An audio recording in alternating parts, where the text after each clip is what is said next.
SOS Village d'enfants est une organisation à but non lucratif et reconnue d'utilité publique. Elle est active au Sénégal depuis près de 40 ans, avec pour but de renforcer le respect des droits de l'enfant et de protéger les enfants contre toute forme de violence conformément à l'article 19 de la Convention internationale des droits de l'enfant. SOS Village d'enfants intervient dans la prise en charge de remplacement, le renforcement de la famille et le plaidoyer et partenariat pour la qualité de la prise en charge. À Fatick, SOS Sénégal met en œuvre en partenariat avec SOS Belgique un projet de renforcement de la famille depuis 2012. Elle a mené une consultation avec les communautés de Fatick commune, Niaha et Mbella-Kadiaw, notamment les Ndayudara, les associations de maîtres coraniques, les personnes travaillant avec les jeunes filles domestiques et des rencontres avec le CDPE du département de Fatick, avec les comités locaux de protection des enfants, CLPE, au niveau des arrondissements de Niaha et Mbella-Kadiaw et des communautés d'alerte et de veille présents au niveau des villages. Cette consultation a permis d'identifier les enfants les plus vulnérables à soutenir dans ces localités. Il s'agit des enfants domestiques, notamment les jeunes filles, des enfants des marais salants, les enfants talibés. Ces groupes d'enfants exercent un travail qui correspond à la définition des pires formes de travail selon la Convention numéro 182 de l'OIT et les réglementations sénégalaises.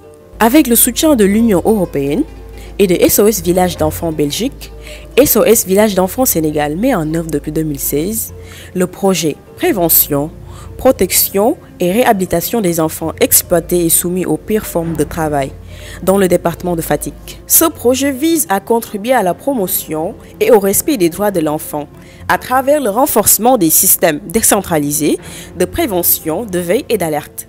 En 2013, l'État du Sénégal a mis en place la politique de protection de l'enfant qui est la stratégie nationale de protection de l'enfant. Cette stratégie vise spécifiquement à mettre en place un schéma intégré de protection de l'enfant. Ce schéma cherche à mettre en place une plateforme de collaboration entre tous les acteurs de protection de l'enfant. Le comité départemental de protection de l'enfant de Fatick a été mis en place en 2013. C'est globalement la prise en charge de l'enfance dans tout ce qui est protection contre les violences qui sont de plusieurs formes. Ce CDPE-là devrait être un organe de coordination justement de toutes les actions qui sont menées en faveur de la protection de l'enfance.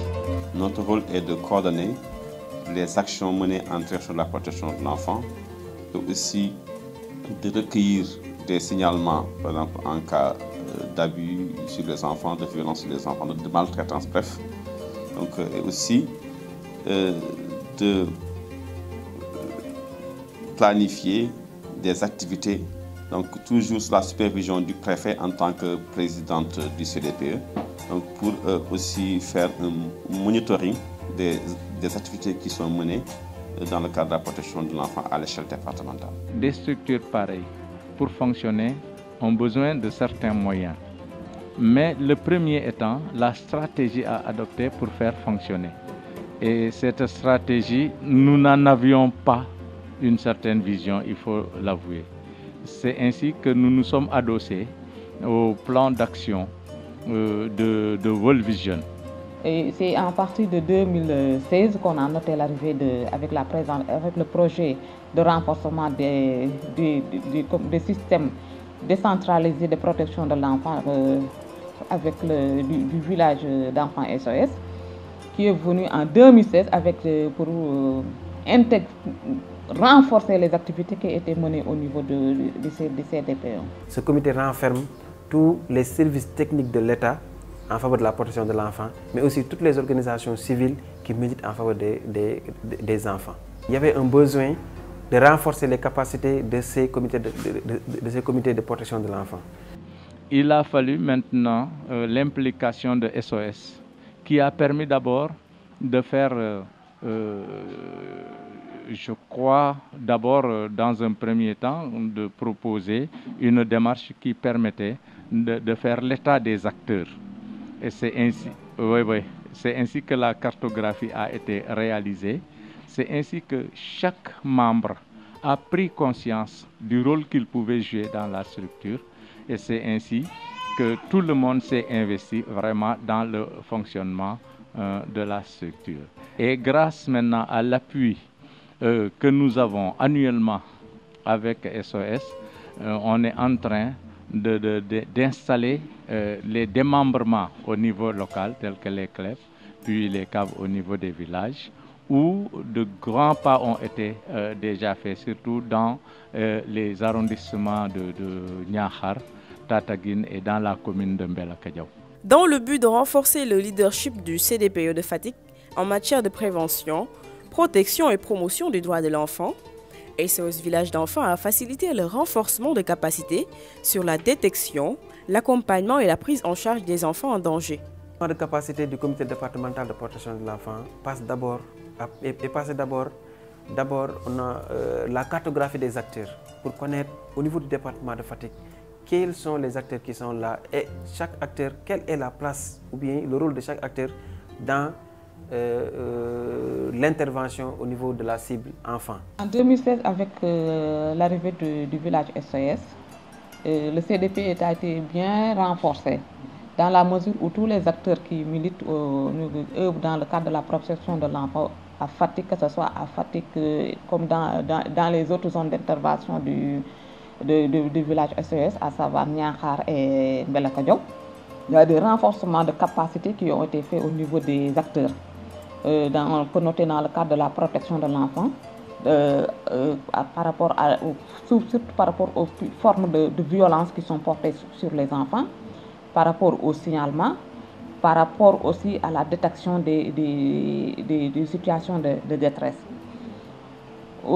Aussi, donc, les caves et le comité départemental de protection de l'enfant ont été renforcés dans ce cadre-là pour amener les gens à dénoncer les cas de victimes, les cas d'abus. Il y a plus d'une dizaine d'ateliers qui ont été tenus d'abord pour la cartographie, pour maintenant le plan d'action, mais pour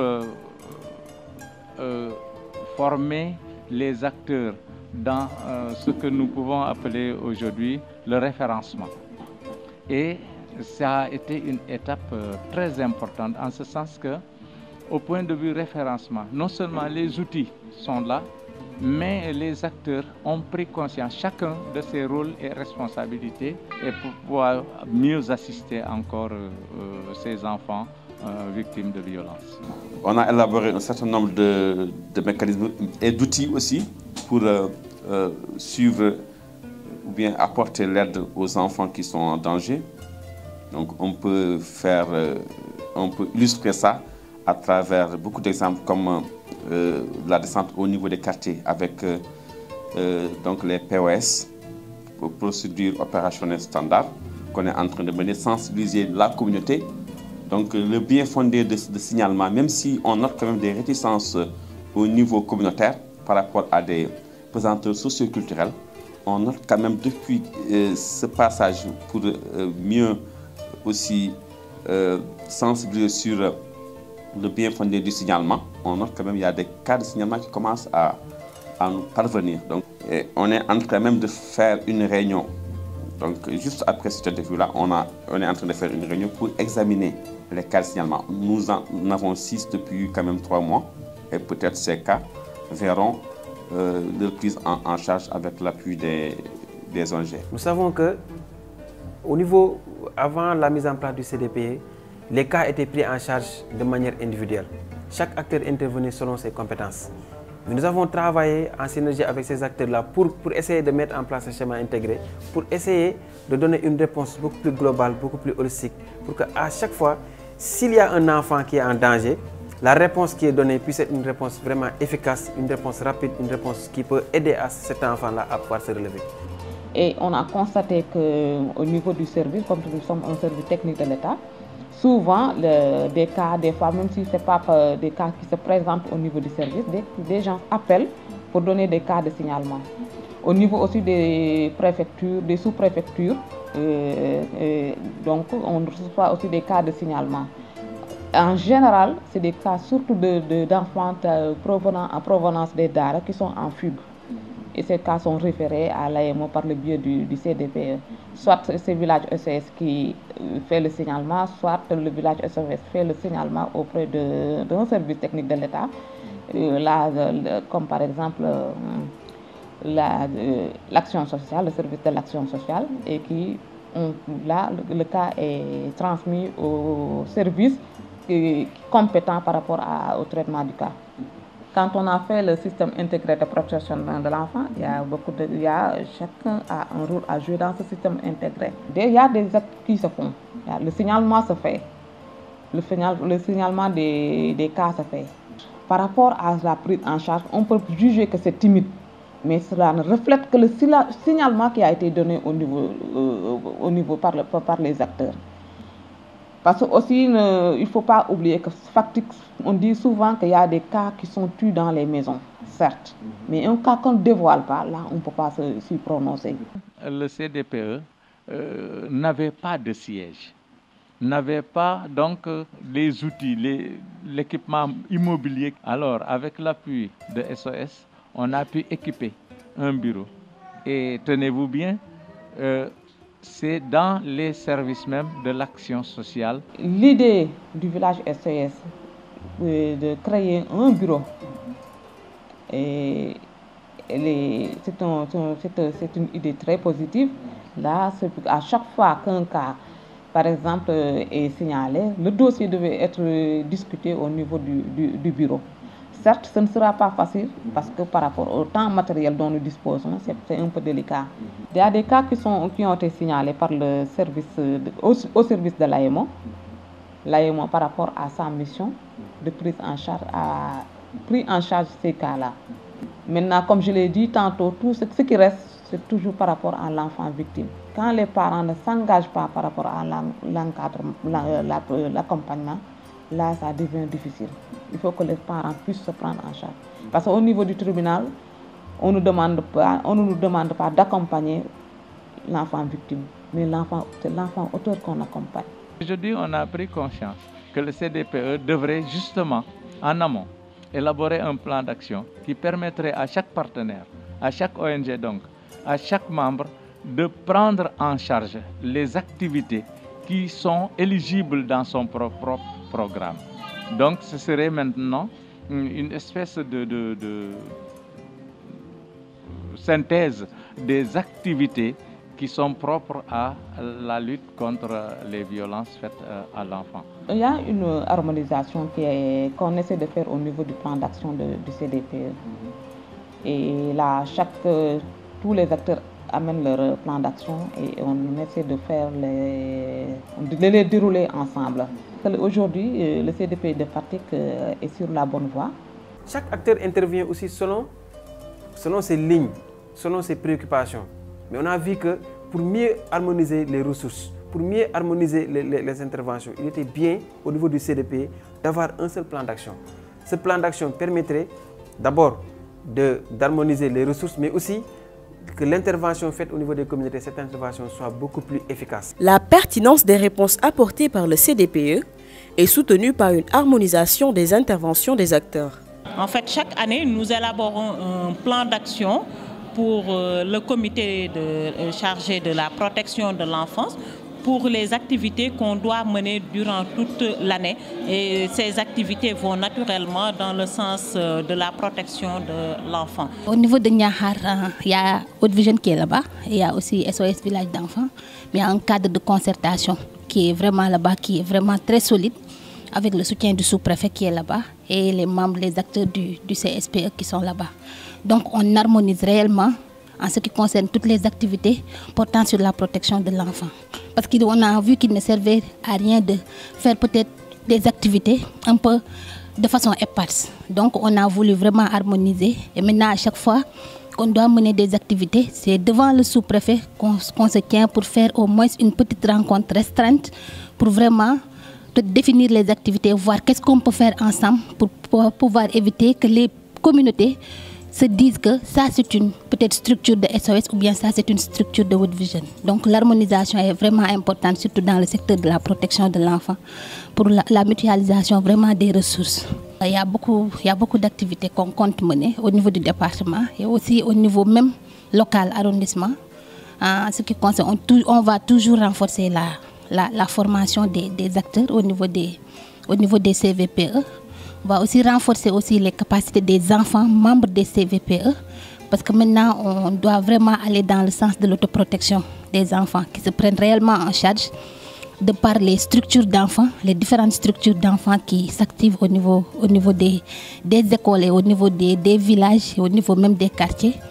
Donc c'est vraiment pousser les acteurs à vraiment être à même de se prendre en charge eux-mêmes pour que aujourd'hui, si World Vision ou bien SOS Village d'enfants venait à quitter la zone, que le CDP ou bien que les CSPE puissent être capables de continuer les activités sans ces partenaires-là qui sont ici au niveau du département et au niveau des arrondissements. Les villages d'enfants SOS, ce qu'on peut faire dire par rapport aux activités du village d'enfants SOS aujourd'hui à partir, on ne peut que les applaudir du moment où ils sont là, ils nous accompagnent dans la prise en charge, ils accompagnent le CDP aussi dans son fonctionnement.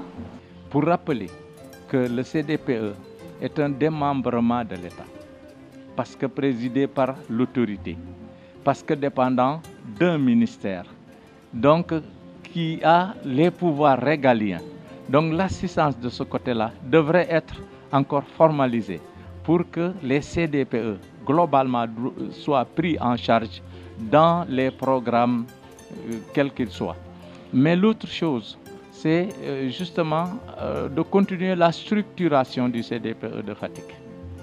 Parce qu'il faut se dire que si le CDPE est bien connu dans certains arrondissements, il l'est encore moins, surtout dans l'arrondissement de Ndiob et celui de Fimela.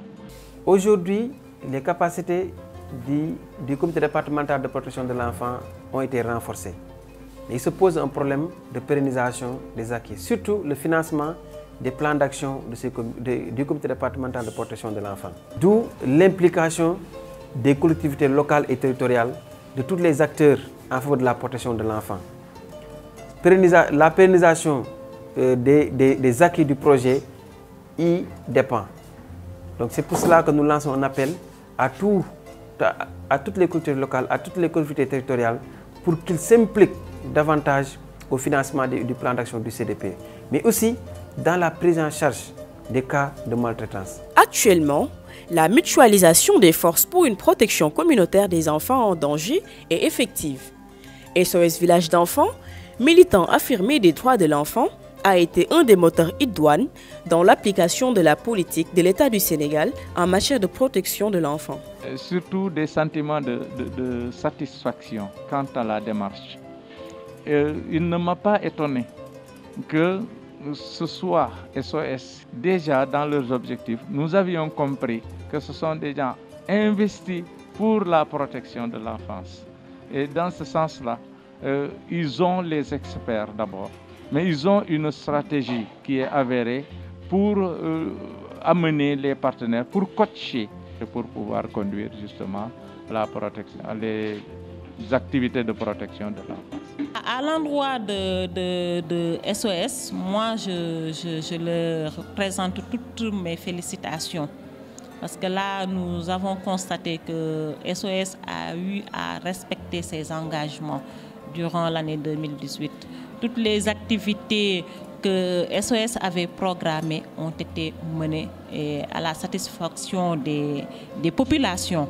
Donc c'est une organisation qui est à féliciter, à encourager, parce que là, même cette année, il nous a appuyés pour la réfection, la réalisation de la salle de CDPE au service départemental de l'action sociale. Donc à Niakhar également, ils ont fait la même chose. Donc ces activités sont visibles, sont visibles, donc ils sont à encourager, et je voudrais quand même les remercier et leur dire que nous sommes toujours prêts à les accompagner en 2019 pour la réalisation des actions qui seront prévues pour le CDP.